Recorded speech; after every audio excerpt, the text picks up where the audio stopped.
Dear students, in this video we shall come to know the Shastris telling them the name of the girl and further students that take after that.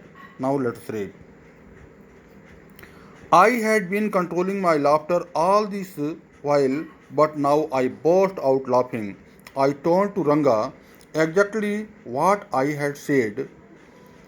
Now, the narrator says that he had been controlling his laughter.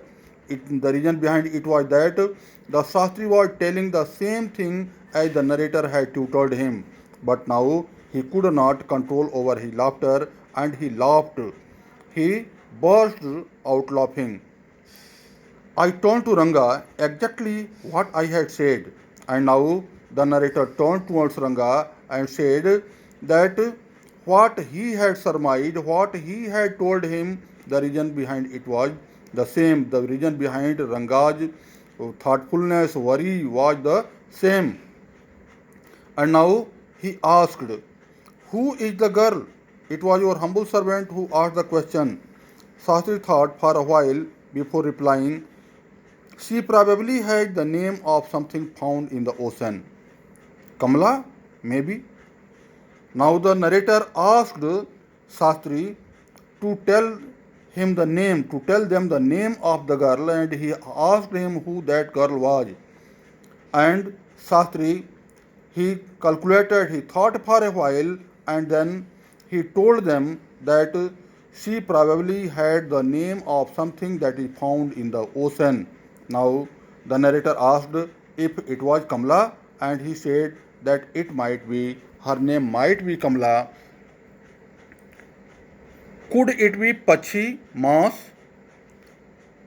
Must be Mas if it is not Kamala. Why not Pearl or Ratna, the precious stone? Now the narrator asked him if the name of that girl might be Pachi, Mas, and Shastri told him that if her name was not Kamala, it might be Pachi or Mas, and then he said why they were not thinking about Pearl or Ratna. Pearl or Ratna that is found in the ocean and it is the precious stone. Ratna, the girl in Rama Rao's house is Ratna. Tell me, is there any chance of our negotiations bearing fruit? Now, the narrator told Shastri that the girl who was living in Rama Rao's house, she was Rama Rao's niece, and he asked him if there was any chance of their negotiations, if their negotiations can bear fruit, because the girl who was in Rama Rao's house, her name was Ratna. Definitely, he said after thinking for some time. There was surprise on Ranga's face and some happiness. I noticed it. Shastri, with very confidence, said that there was chance of their negotiations bearing fruit. Definitely, their negotiations could bear fruit, and then the narrator noticed that there was some surprise on Ranga's face and there was some happiness also.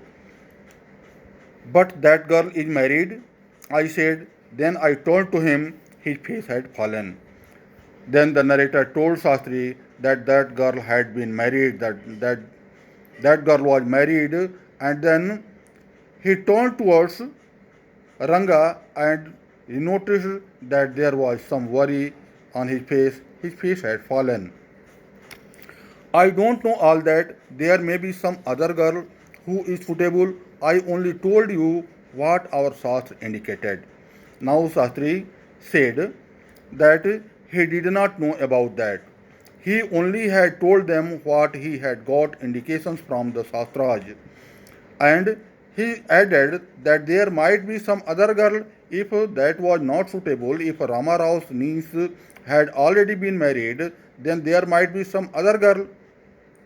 We left the place. On the way, we passed by Rama Rao's house. Ratna was standing at the door. I went in alone and came out a minute later. On the way, they visited Rama Rao's house. The narrator and Ranga visited Ramarao's house, but only the narrator went inside.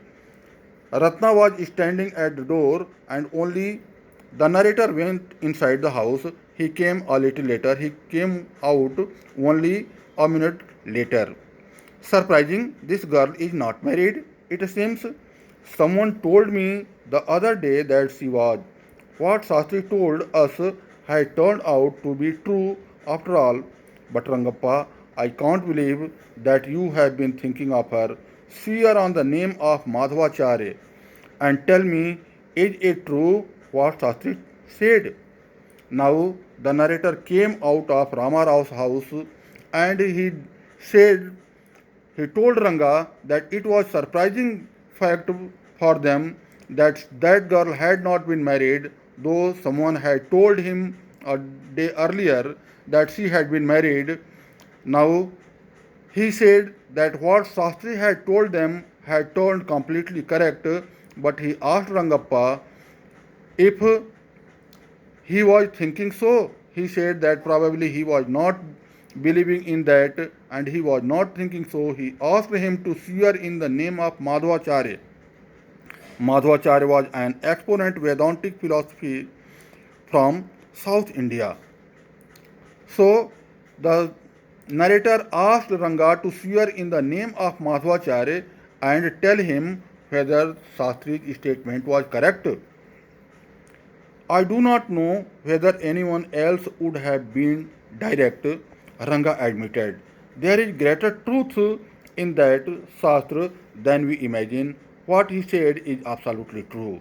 Now Ranga admitted what Shastri had said that was absolutely true, and he said that there was greater truth in the Shastras than we imagine, and the narrator says that probably no other person had acknowledged that fact so directly.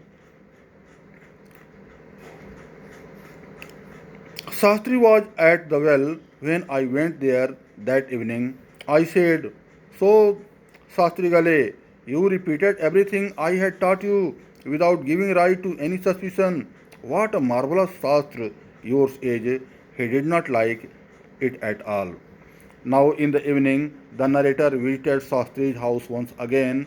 He found Shastri at the well and he said that Shastri had repeated the same what he had tutored him, and in a way he made a sarcasm on the Shastras. He said that what a marvelous Shastra his was, but Shastri did not like it. Dear students, remaining we shall read in the next video.